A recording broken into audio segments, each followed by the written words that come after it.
누구의 책임인가? 라는 제목으로 말씀을 전하겠습니다. 우리 속담에 잘 되면 제 탓이고 못 되면 조상 탓이라는 그런 말이 있지 않습니까? 진짜 그렇다는 것이 아니라 자꾸 남 탓을 많이 하다 보니까 그런 삶을 좀 경계하는 의미에서 그런 속담이 나온 것 같습니다. 자, 지금 아시다시피 이 세상이 참 이상하게 돌아가고 있지 않습니까? 과연 누구의 책임일까요? 오늘 본문을 통해서도 그런 문제를 한번 생각해 보도록 하겠습니다. 호세아서에서 1장부터 3장까지는 호세아와 고멜의 이야기를 통해서 하나님과 이스라엘과의 관계를 상징적으로 비유적으로 그려내고 있습니다. 근데 4장부터는 하나님께서 직접 이스라엘에 대해서 말씀하시는 그런 내용으로 구성되어 있습니다. 4장 1절에 보면은 오늘 본문 1절입니다. 논쟁한다는 표현이 나오죠. 고소하다라고 하는 법적 용어인데요. 2장 2절에서도 한번 나왔었죠.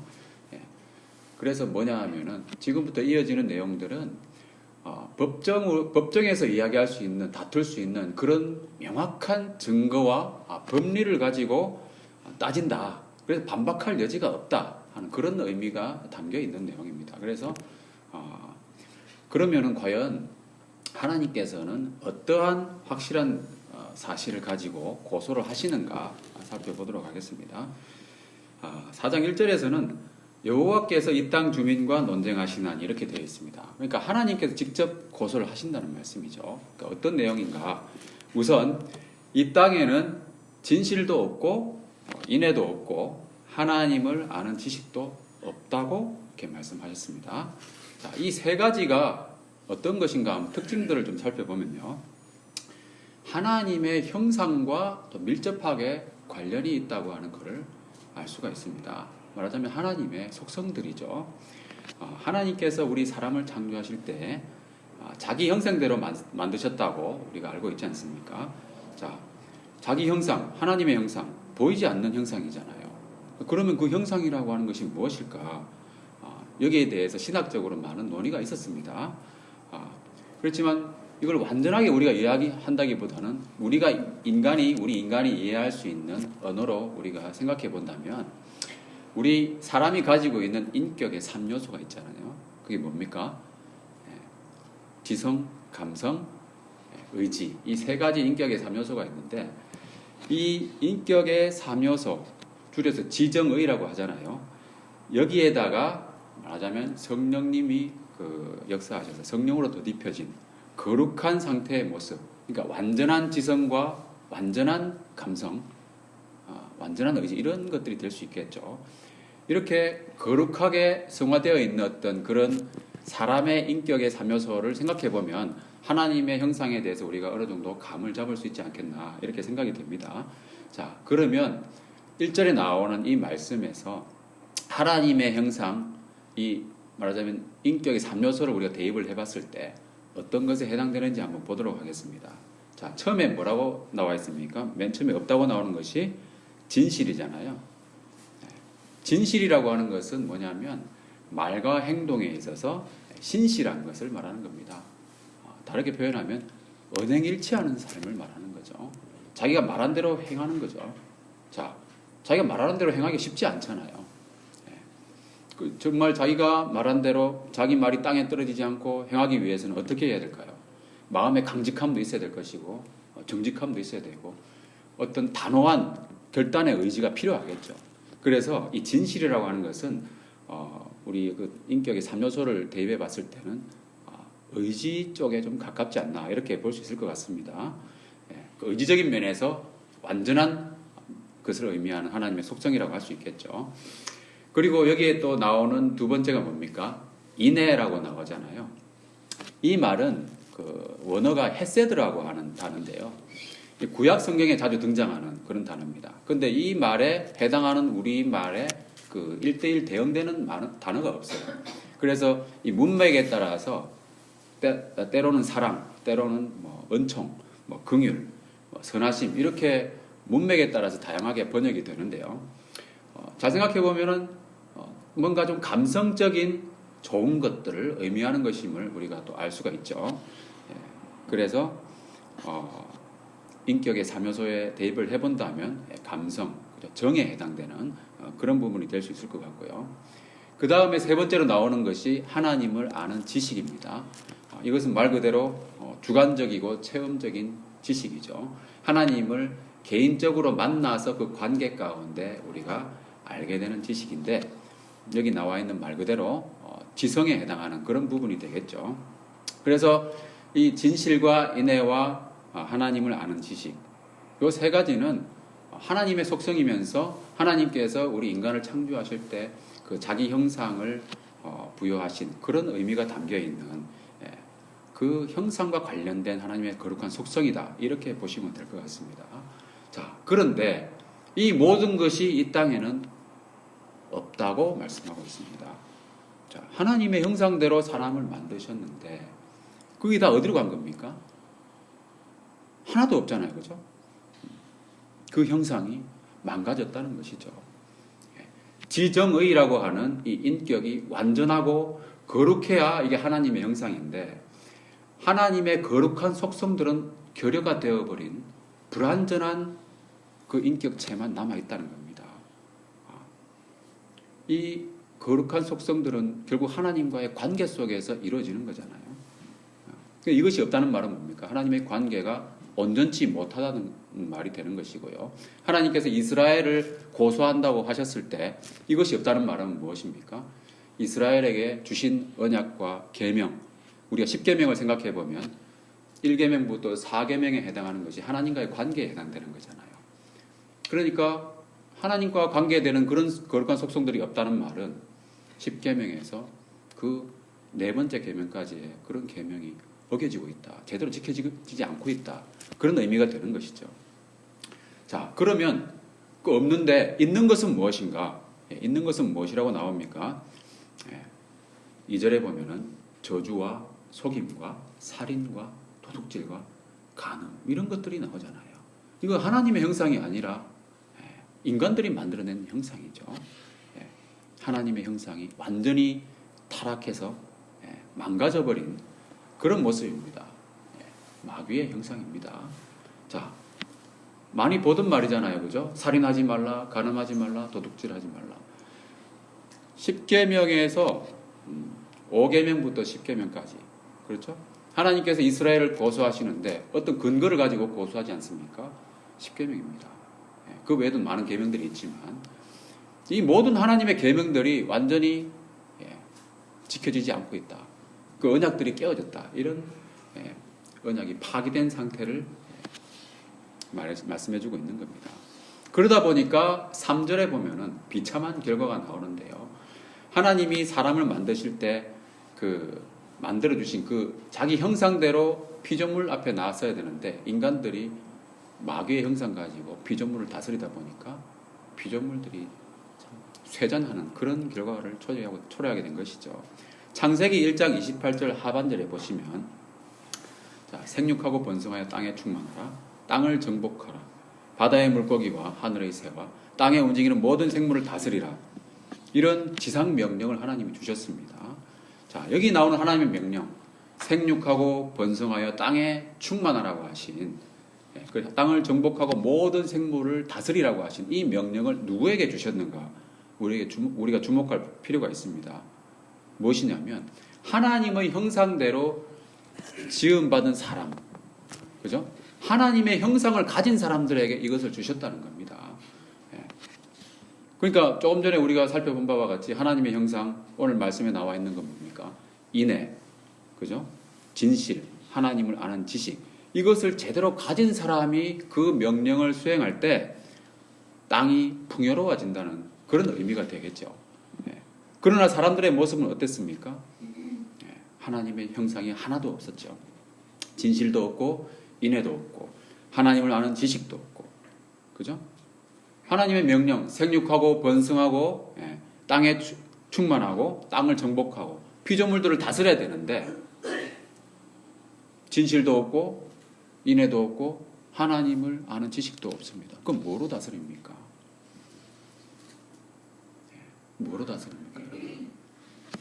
저는 스포츠 중에서 개인적으로 야구를 좋아하는데요. 그 예전에 이런 유행어가 있었습니다. 동열이도 없고 종범이도 없고. 혹시 기억나시는지 모르겠네요. 이게 무슨 말입니까? 해태 타이거스가 참 잘 나가는 구단이었잖아요. 그 야구단의 핵심 멤버가 2명이 있었습니다. 투수에는 선동열이 있었고요. 타자에는 이종범이가 있었습니다.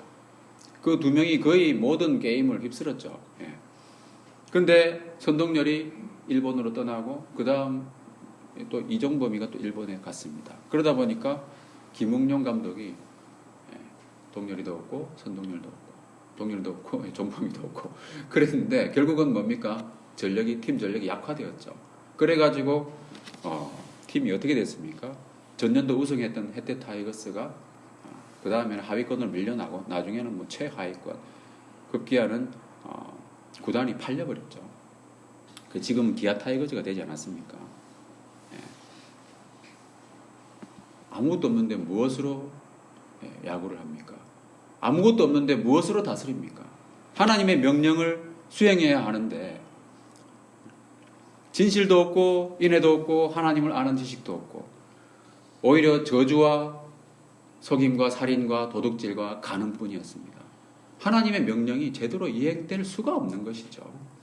그래서 포악하고 피가 피를 부르는 잔인한 인간의 역사가 지금까지 이어져 오고 있는 것이죠. 그래서 그 결과는 3절에 잘 나타납니다. 3절. 3절 다 같이 한번 읽어보겠습니다. 시작. 그러므로 이 땅이 슬퍼하며 거기 사는 자와 들짐승과 공중에 나는 새가 다 쇠잔할 것이요 바다의 고기도 없어지리라. 하나님의 형상으로 다스려야 땅이 기뻐하고 거기 사는 모든 피조물들이 풍요로워지는데 망가진 형상으로 다스리니까 땅이 슬퍼하고 피조물들은 쇠잔하는 겁니다. 자, 그러면 이건 누구의 책임입니까? 오늘 설교의 제목이 누구의 책임인가 그건데요. 누구의 책임입니까? 첫째는 제사장의 책임입니다. 자, 4절을 다 같이 읽어보겠습니다. 시작. 그러나 어떤 사람이든지 다투지도 말며 책망하지도 말라. 내 백성들이 제사장과 다투는 자처럼 되었음이니라. 하나님은 다른 어떤 사람들보다도 우선 이 제사장을 언급하셨어요. 제사장은 백성들에게 말씀을 가르치는 그런 책임이 있기 때문이죠. 그런데 신명기 17장 12절에 보면요. 제가 읽어보겠습니다. 사람이 만일 무법하게 행하고 내 하나님 여호와 앞에 서서 섬기는 제사장이나 재판장에게 듣지 아니하거든 그 사람을 죽여 이스라엘 중에서 악을 제하여 버리라. 이렇게 말씀하셨거든요. 이게 아주 무서운 말씀입니다. 하나님은 일반 백성들이 지도자나 제사장들과 다툰다는 것은 있을 수 없는 아주 큰 죄악으로 간주하고 계셨다는 겁니다. 그런데 오늘 말씀해 보면 뭐라고 나옵니까? 내 백성들이 제사장과 다투는 자처럼 되었음이니라. 이 무슨 의미겠습니까? 그만큼 이스라엘의 제사장은 심하게 타락해가지고 그 권위가 완전히 땅에 떨어져 있는 것이죠. 여러분, 제사장의 권위가 어디서 오는 겁니까? 제사장이 하나님의 말씀을 가르치고 하나님의 법대로 제사를 집행하는 사람들이잖아요. 그 모든 권위는 하나님한테서 오는 것이죠. 하나님의 형상에 부여된 것이 바로 다스리는 권세라고 아까 말씀을 드렸잖아요. 하나님의 율법을 지키고 행함으로써 하나님의 형상을 회복할 때 그 권위가 유지되는 겁니다. 그러나 이 제사장들이 올바로 서 있지 못하였기 때문에 결국 이스라엘 전체가 망가지고 있었던 것이죠. 그래서 하나님은 무엇보다도 이 백성들의 지도자인 제사장과 선지자에게 심판의 선고를 하신 것이죠. 그래서 5절에 보면은 너는 낮에 넘어지겠고 너와 함께 있는 선지자는 밤에 넘어지리라. 내가 네 어머니를 멸하리라. 이렇게 말씀하고 있는 겁니다. 여기 나오는 너라고 하는 것은 제사장을 가리키는 것이거든요. 제사장과 선지자가 밤낮으로 넘어집니다. 그래서 이스라엘 전체가 무너지는 거죠. 여기 나오는 내 어머니는 이스라엘을 가리키는 겁니다. 자, 이와 같이 다스리는 위치에 있는 자의 권위가 참 중요한 겁니다. 가정이나 사회나 국가 조직에도 다 마찬가지죠. 어떤 공동체에서든지 다스리는 권세는 하나님의 형상에서 비롯되는 겁니다. 여러분, 가정이 망가지는 이유가 뭡니까? 부모가 가지고 있는 그 하나님의 형상이 온전하지 못하기 때문이죠. 그리고 사회가 망가지는 이유도 마찬가지입니다. 그 사회 지도층에 있는 사람들이 온전한 형상을 가지고 있지 못하기 때문인 겁니다. 그러면 이 제사장들처럼 백성들이 다투는 자가 된 것처럼 그 권위가 떨어지는 것이죠. 신뢰가 떨어집니다. 그래서 이 사회 지도층에 대한 불만도 많이 쌓이고 있고, 또 심하면 이 국가 지도자에게 저주를 퍼붓고 있지 않습니까? 우리나라가 지금 그렇지 않습니까, 여러분? 망가진 형상으로 나라를 다스리기 때문에 사절에 나온 말씀처럼 이 국민들이 지도자와 다투는 자처럼 되어버린 것이죠. 참 여러분, 말씀에 나와 있는 것이 우리나라의 현실을 지금 하나님께서 고소하시는 것 같습니다. 2개월 후에 우리 새로운 대통령을 뽑지 않습니까? 참 누구를 뽑아야 할지 진짜 뽑을 사람이 없다, 이런 이야기가 참 많더라고요. 저도 마찬가지 그런 생각인데요. 우리나라가 정말 하나님의 형상을 회복하는 그런 믿음의 사람이 나와서 나라를 다스렸으면 하는 그런 바람이 있습니다. 그런 나라가 될 수 있도록 우리가 정말 나라와 민족을 위하여 기도해야 될 것입니다. 6절에 보시면은 6절 말씀 읽어보겠습니다. 다 같이 시작. 지식이 없으므로 망하는 것이다.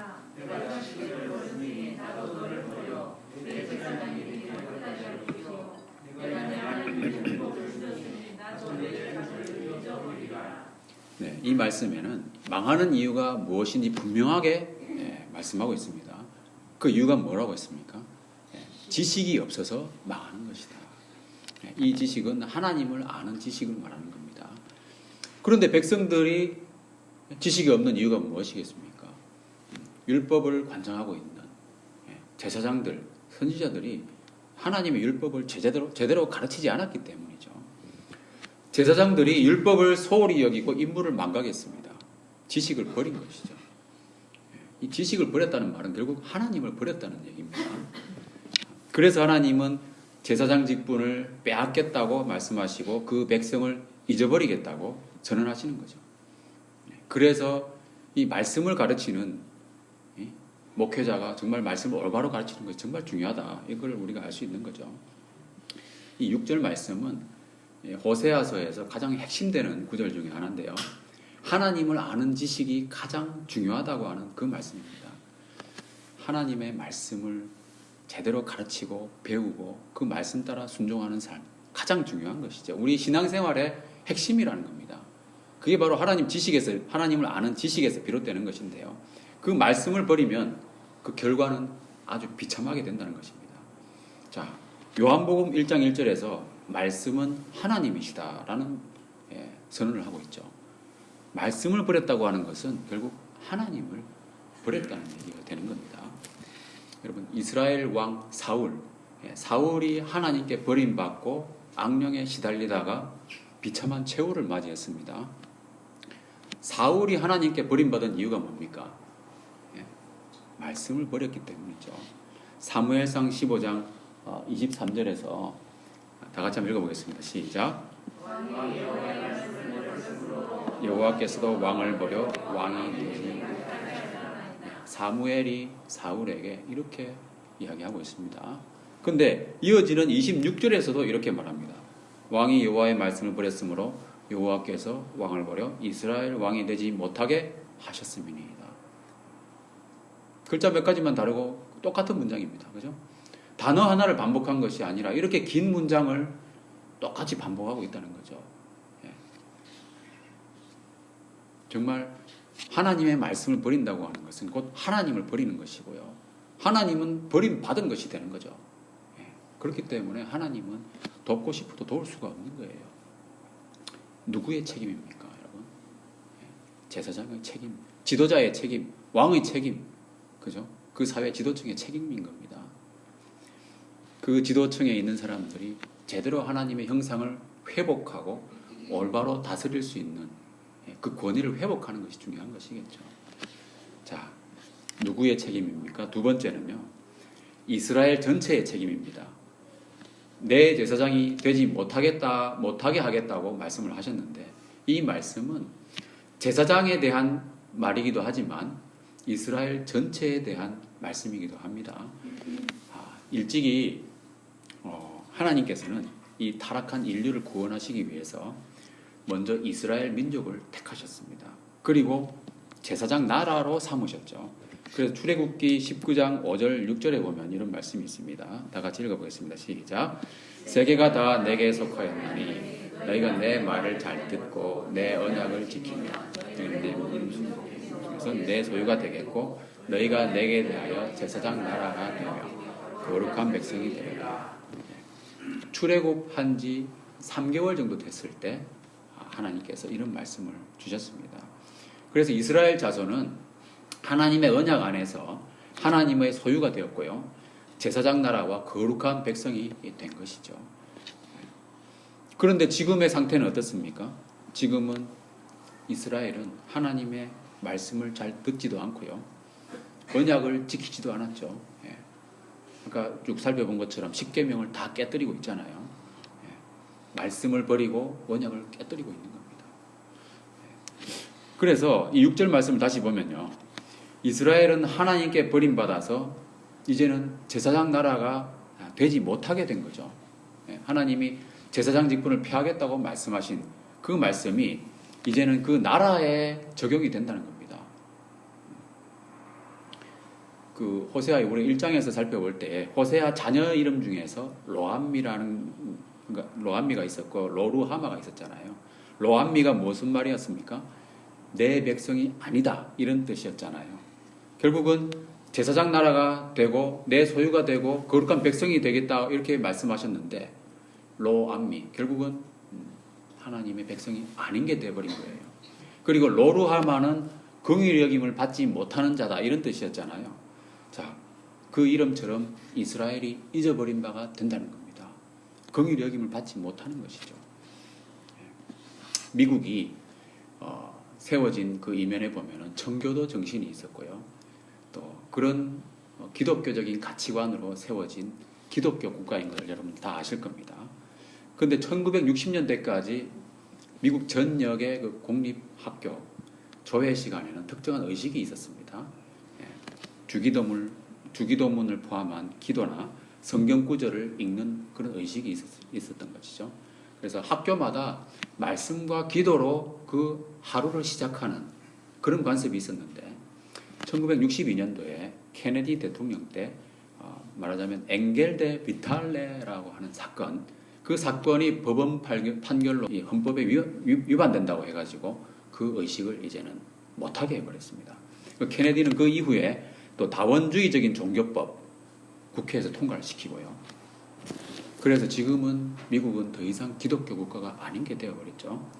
현재 미국의 상태가 어떻습니까? 동성결혼이 합법화된 나라이고요. 또 낙태를 비롯한 차별금지법이 전면 시행되고 있는 그런 나라입니다. 하나님을 버린 미국이 되은 것이죠. 결국은 하나님께 버림을 받을 수도 있습니다. 트럼프가 와가지고 그 학교에서 기도하는 거 할 수 있도록 뭐 이렇게 서명하긴 했지만 그게 제대로 시행이 되겠습니까? 그 이후에 보면은 케네디가의 비극이란 말이 생겨났죠. 엥겔 대 비탈레 사건. 그 판결이 난 다음 해에 1963년도 8월에 그 케네디가 막내 아들을 백악관에서 출생을 했는데 이틀 만에 죽었습니다. 그리고 11월에는 케네디 자신이 암살을 당했죠. 그리고 케네디의 뒤를 이어서 대통령에 도전했던 남동생 로버트 케네디도 1968년도에 그 선거 활동 중에 저격을 당해서 죽었습니다. 1984년도에는 로버트 케네디의 아들 데이빗이 마약 과용으로 죽었고요. 1997년도에는 또 로버트 케네디의 또 다른 아들 마이클이 스키 사고로 죽었고요. 1999년도에는 케네디 대통령의 유일한 아들이었던 존 F 케네디 2세가 부인과 함께 비행기 사고로 또 숨졌습니다. 그리고 2012년도 케네디 대통령의 조카 며느리 메리가 자살을 했습니다. 여러분, 우연의 일치라고 보기에는 너무 많은 것 같지 않습니까? 우리가 성경에 보다 보면, 열왕기상 이렇게 보다 보면 이스라엘 왕가가 하나님을 배반하고 결국 몰락하는 그런 장면들이 나오잖아요. 그거를 떠올리게 하는 그런 사건 같습니다. 하나님을 버리면 결국은 하나님도 버린다는 것이죠. 무서운 그 역사의 그 사실들이 증명해주고 있는 부분입니다. 자, 7절 말씀 다 같이 한번 읽어보겠습니다. 오늘 7절 말씀 시작. 그들은 번성할수록 내게 범죄하니 내가 그들의 영화를 변하여 영이 되게 하리라. 이스라엘이 여로보암 2세 때 번영했었고요. 또 제사장 수도 아주 많아졌어요. 여기 나오는 그들이라고 하는 것은 제사장들을 말하는 건데요. 근데 이스라엘이 번영하고 제사장 수도 많아지고 할수록 더 하나님께 범죄했다는 이 아이러니가 있었다는 겁니다. 더 번영하고 많아지면은 더 하나님께 매달리고 충성해야 될 텐데 그렇지 않았다는 거죠. 더 하나님을 멀리하게 되었습니다. 그래서 결국은 어떻게 됩니까? 패망하고 포로로 끌려가는 그런 수치를 당하게 된 것이죠. 잘 나갈 때 참 조심해야 되는데 그렇지 못한 것이 인간의 습성이라는 겁니다. 자, 요즘에 교회 신도수 많아졌지 않습니까? 그런 모습과 비견되는 것이죠. 우리나라는 지금 그저 단군 이래에 가장 지금 잘 나가는 때 아닙니까?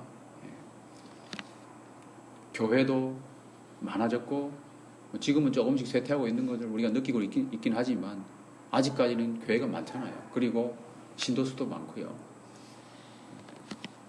제사장들이 수가 많아지고 번성하면서 하나님을 버리고 있는 모습은 결국은 외적으로는 부응하는 것 같이 보여도 그 본질은 아주 외면당하고 있는 그런 모습이죠. 건물도 커지고, 그죠? 예배 의식도 화려해지고, 그것은 한때의 영광일지는 모르지만 나중에는 결국 수치가 될 것이다. 하나님이 말씀하고 계시죠. 유럽에 유명했던 그 교회 건물들 대부분 지금은 어떻게 되어 있습니까?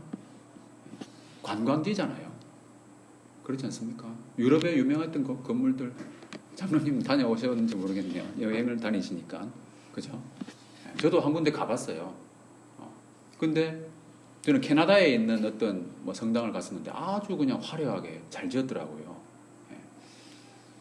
관광지로 다녀온 겁니다. 저 예배 드리러 간 게 아니고 저도 예배하는 장소가 관광지라고 하는 것은 그것 자체가 수치인 거예요. 그렇지 않습니까? 예배하러 교회에 오는 것이 아니고 구경하러 온다는 거잖아요. 우리나라도 지금 멋지게 지은 큰 교회가 들어있지 않습니까? 어떻게 될 것 같습니까? 앞으로 관광지가 될 겁니다. 뻔한 거예요. 부강해지면 부강해질수록 번성할수록 죄가 많아지고요. 반성경적인 정책이 시행되고 있는 미국이나 그죠? 우리나라와 같은 이 시대에 그죠? 주어진 이 말씀입니다. 몇천 년 전에 쓰여진 성경 말씀이지만 똑같은 거예요. 특히 8절에 보면요. 그들이 내 백성의 속죄 제물을 먹고 그 마음을 그들의 죄악에 두는도다. 이렇게 말씀하고 있습니다. 이 무슨 말이냐 하면요. 제사장들이 백성들이 가져오는 속죄 제물의 맛을 들인 겁니다. 맛있으니까 또 좋은 고기들을 가져오잖아요. 그러니까는 거기에 눈이 멀어버렸어요. 그러니까 자꾸 가져오게 만들려면 어떻게 해야 됩니까? 백성들이 자꾸 죄를 짓게 만들어야 되는 거예요. 그래야 속죄 제물을 가져오죠. 백성들이 죄를 많이 지어야 속죄 제물을 더 좋은 걸 더 바친다는 겁니다. 그래서 제사장들이 하나님의 말씀을 제대로 가르치겠습니까? 안 가르치는 거예요. 말씀을 제대로 가르치면 죄를 안 짓는데 그렇지 않아요. 아이러니인 거예요. 아이러니. 그래서 뭘 주로 가르치겠습니까? 재물을 어떤 거를 좋은 걸 가져. 이런 죄를 지었을 때 이런 재물을 가져오고 저런 죄를 지었을 때는 저런 재물을 가져오고 그런 제사와 관련된 걸 많이 가르치겠죠. 그러나 하나님이 진짜 원하시는 것, 진실과 인애와 하나님을 아는 지식은 안 가르친다는 겁니다. 하나님 말씀을 안 가르치는 거예요. 그 제사 의식에 필요한 것만 가르치는 거죠. 중세 때 로마 가톨릭 교회, 여러분도 아시겠지만은 성경 번역을 못하게 했습니다. 지금 우리가 생각해보면 있을 수 없는 일이잖아요. 그죠? 라틴어, 그 어려운 라틴어로 된 성경을 자기들만 읽고 성도들은 못 알아먹게 한 거예요. 그걸 영어로 번역한 사람 불태워 죽였습니다. 그게 여러분 교회에서 할 짓입니까? 마귀의 짓입니다. 마귀의 짓. 일반인들에게 읽지도 못하게 하고 번역도 못하게 하고 나중에는 면죄부를 발행하고요. 그걸로 팔아서 돈을 충당하고 요즘 교회가 기업화되고 헌금 강조하고 하는 것과 별반 다르지 않습니다. 믿음으로 살아가는 생활, 그것을 가르치기보다는 종교의식을 주로 가르치는 거예요. 아주 위험한 겁니다. 그래서 결국은 어떻게 됩니까? 말씀 9절에 보면은 오늘 말씀 9절 다 같이 시작.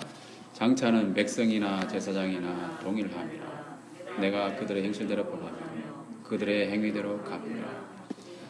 아주 중요한 말씀입니다. 백성이나 제사장이나 할 것 없이 똑같이 책임을 물으시겠다. 그죠? 그런데 중요한 건 뭡니까?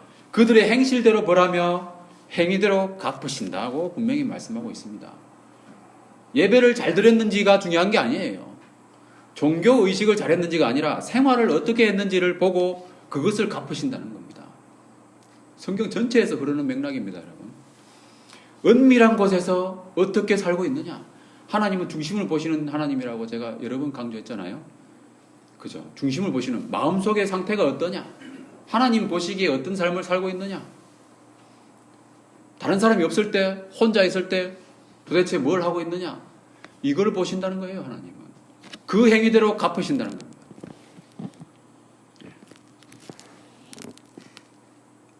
그래서 이 백성이나 제사장이나 결국은 똑같은 죄인이기 때문에 그 행위대로 심판을 받고 벌을 받는다.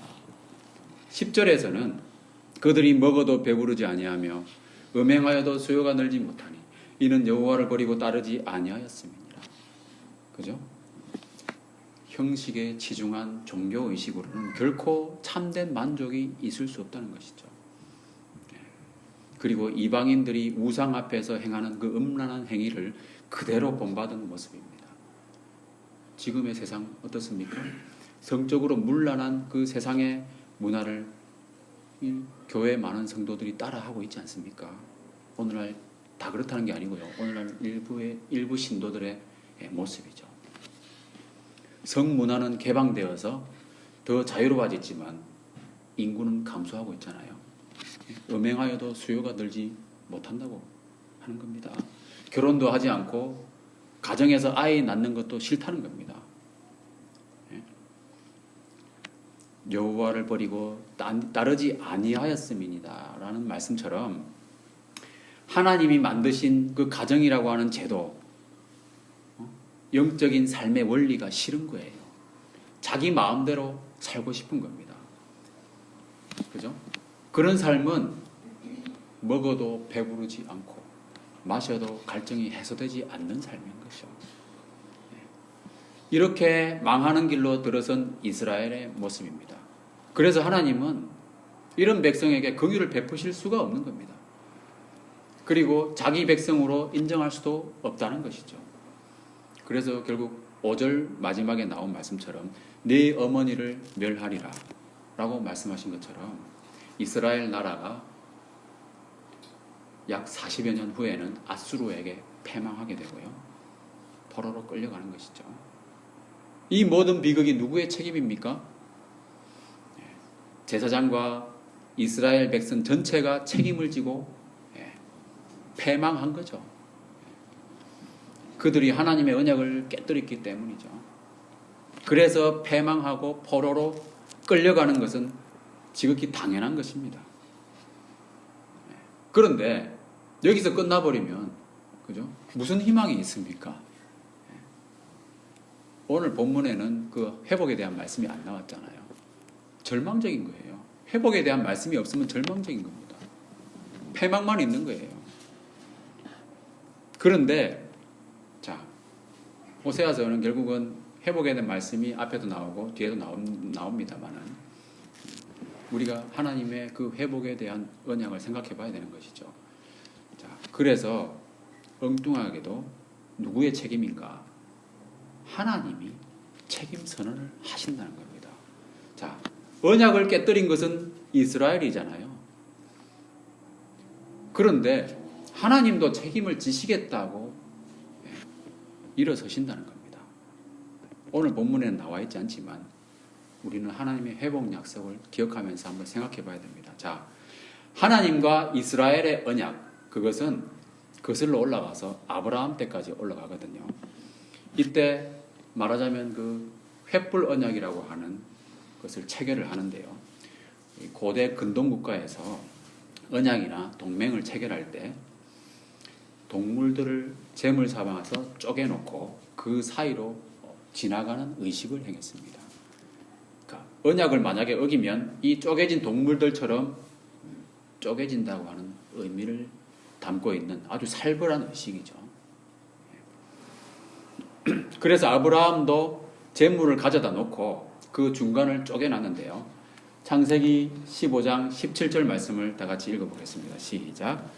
해가 져서 어두울 때 연기 나는 화로가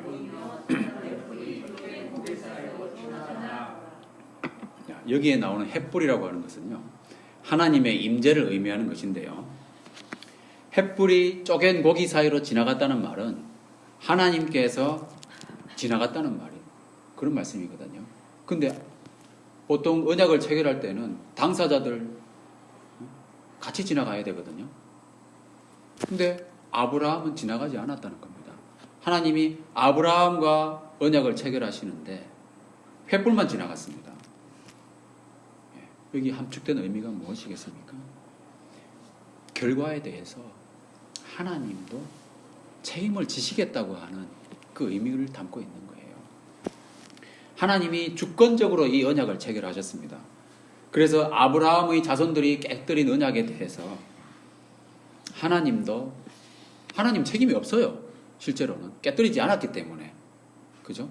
그렇지만 하나님이 책임을 지시겠다고 하는, 왜냐하면 그 길 외에는 구원의 방법이 없기 때문에 그런 거예요. 책임을 우리 보고 지라고 하면은 우리는 책임지고 멸망하면 되는 거예요. 그죠? 그럼 구원이 아니잖아요. 얼마나 불쌍한 인간들입니까? 그러니까 하나님께서 횃불 사이로 홀로 지나가신 거예요. 그 쪼갠 고기 사이로 홀로 지나가신 거죠. 그래서 그 횃불 언약을 체결하신 그 하나님은, 쪼갠 고기 사이로 지나가신 하나님 자신이 결국은 뭡니까? 인간들이 언약을 깨뜨렸기 때문에 인간들에게도 일부 책임을 물으시지만 하나님 자신도 책임을 물으시기 위해서 쪼개지신 거죠. 십자가에서. 하나님은 값을 치르고 십자가에서 자기 피를 흘리심으로써 백성들을 회복하시고 우리를 사신 것이죠. 그래서 궁극적으로는 이 구원을 통해서 결국은 하나님은 무엇을 하시느냐? 자기 형상, 원래 우리에게 주셨던 그 형상을 회복하시는 겁니다. 망가진 형상, 그죠? 하나님의 형상을 회복하시기 위한 그 일이 바로 하나님의 구원 사역이고요. 새로운 창조 사역이죠. 자, 에베소서 2장 10절 말씀 다 같이 시작. 우리는 그가 만드신 바라 그리스도 예수 안에서 선한 일을 위하여 지으심을 받은 자니. 네, 이 말씀처럼 하나님이 그 선한 일을 수행할 수 있도록, 하나님의 명령을 수행할 수 있도록 새롭게 우리를 창조해 주신 거죠. 하나님의 명령을 수행하기 위해서는 하나님의 형상을 제대로 지니고 있어야 된다는 겁니다. 그렇지 않으면 하는 일마다 엉망이 되어버리는 거죠. 피조물들이 쇠잔하는 것처럼. 인간이 하나님의 형상을 제대로 지니고 있지 않을 때는 그 다스리는 권세가 왜곡됩니다. 권위도 떨어지고요. 그래서 오늘 말씀 2절 3절에 나와 있는 말씀처럼 피가 피를 부르는 그 인간들의 참상, 그죠? 그리고 3절에 나와 있는 것처럼 피조물들이 쇠잔하고 고통하는 그런 결과를 겪게 되는 것이죠. 그럼 하나님이 회복한다는 말씀은 뭡니까? 피조물들과도 언약을 맺겠다고 하신 말씀 혹시 기억나십니까? 호세아 2장 18절 말씀 다 같이 시작. 그날에는 내가 그들을 위하여 들짐승과 공중의 새와 땅의 곤충과 더불어 언약을 맺으며 또 이 땅에서 활과 칼을 꺾어 전쟁을 없이하라. 그들 네, 이 말씀 보시면 우리가 조금 전에 보았던 오늘 본문의 2절 피가 피를 부르는 그 현실, 그죠? 그거를 종식시키겠다는 말씀 나오죠. 그리고 3절에 나오는 피조물들이 쇠잔하고 있는 그 고통을 이제는 끝내겠다. 하나님이 회복하실 때는 이렇게 된다는 겁니다. 이 모든 회복에는 결국은 궁극적인 목적이 뭡니까? 우리에게 자기 형상, 하나님의 형상을 회복시키겠다고 하는 그 형상의 회복인데요. 19절, 2장 19절, 20절에 보시면 지난주에 여러 번 읽었기 때문에 읽지는 않겠습니다. 이 말씀을 잘 보시면 하나님이 가져오시는 모든 선한 것들, 그 마지막에는 하나님을 아는 지식까지 망라되어 있잖아요. 내가 여호와를 알리라. 이 말씀처럼 하나님과 연합하여서 하나님의 형상이 회복되면은 피조물과도 언약하여 땅의 평화도 회복하고, 그죠? 인간이 하나님이 처음 명령하신 그 사명, 그 명령을 제대로 수행할 수 있게 된다는 거죠. 그렇다면 이 회복의 약속이 우리에게는 어떻게 적용이 될 것인가 하는 겁니다. 우리에게는. 자, 우리가 하나님과 연합한다는 것은 결국 그리스도와 연합한다는 것을 말하는 거잖아요. 하나님께서 우리와 연합할 때 이 모든 걸 가져오신다고 한 것처럼 그리스도와 우리가 연합할 때, 우리가 예수님을 구주로 영접할 때 그리스도와 연합한다고 하는 것인데, 고린도전서 1장 30절 말씀을 보시면은 이렇게 되어 있습니다. 너희는 하나님으로부터 나서 그리스도 예수 안에 있고 예수는 하나님으로부터 나와서 우리에게 지혜와 의로움과 거룩함과 구원함이 되셨으니. 자, 우리에게는 아무것도 없잖아요, 그죠? 거룩함도 없고 지혜도 없고 의로움도 없습니다. 아무것도 없습니다. 어떻게 우리가 주님과 연합할 수 있습니까? 주님께서 이걸 다 가져오시는 거예요. 아까 호세아 말씀에 장가든다고 하는 표현, 그때도 하나님이 다 가져오셨잖아요. 예수님께서 우리에게 오실 때도 예수님 자신이 이 모든 것이 다 되셔서 우리에게 지혜와 의로움과 거룩함과 부족함. 그 예수님이 어떤 분입니까? 골로새서 1장 15절에 보면요, 그는 보이지 아니하시는 하나님의 형상이고, 또 고린도서 4장 4절에도 그리스도는 하나님의 형상이다, 이렇게 표현되어 있습니다. 그 외에도 여러 구절들이 있는데요. 결국 주님께서 우리에게 오셔서 하나님의 형상을 이제 회복하시는 거죠. 하나님의 완전한 형상이신 예수님께서 우리에게 지혜와 의로움과 거룩함과 구속함이 되셔가지고 망가진 형상 완전히 회복하시고, 이 많은 문제들, 이 땅에서 이루어지고 있는 그런 비극들을 하나님께서 끝내시고 완전케 하시겠다. 그 약속입니다. 이 약속으로 끝나야 되죠. 그죠? 오늘 말씀 본문에만 보면 전부 절망적인 얘기밖에 없잖아요. 그죠? 근데 결국은 앞에 있는 구절들과 연관되어 있기 때문에 그렇게 보시면 되겠습니다. 말씀을 맺겠습니다. 누구의 책임입니까? 4절 말씀에서 어떤 사람이든지 다투지도 말며 책망하지도 말라고 하셨습니다. 다 똑같이 책임을 져야 됩니다. 그런데 말씀을 가르치는 영적 지도자들의 책임은 더욱 큰 것이죠. 이와 같이 언약을 깨뜨린 자들이 책임을 지고 멸망하는 것은 마땅한 거죠. 그것은 마땅한 겁니다. 그러나 거기서 끝나면 우리에게는 아무런 소망이 없다는 겁니다. 그런데 어이없는 일이 벌어졌죠. 하나님이 책임을 지시겠다고 나서신 거죠. 우리 인간이 도저히 이해하기 어려운 그 십자가의 사랑을 베푸시고요. 우리 안에 새 생명을 창조하셔서 무너진 하나님의 완전한 형상을 회복하시는 겁니다. 자, 이제 우리는 하나님의 형상을 회복하면 어떻게 되겠습니까? 영적인 권위를 가지고 다스릴 수가 있는 것이죠. 요한계시록 22장 5절에 보면은 그들이 세세토록 왕노릇하리로다 말씀하셨는데, 그 말씀처럼 예수님의 형상을 우리가 닮아가면서 우리 주변에 복음을 비추고 복음의 빛을 비추게 된다면, 그죠? 그 다스리는 권세를 우리가 누리고 하나님의 형상으로 온 땅을 정복하게 되는 지상 명령을 수행할 수 있게 된다는 것입니다. 우리 모두가 그런 하나님의 생육하고 번성하여 땅에 충만하라고 하는 그 지상 명령을 온전한 형상으로 다 수행할 수 있게 되기를 주님의 이름으로 축원합니다.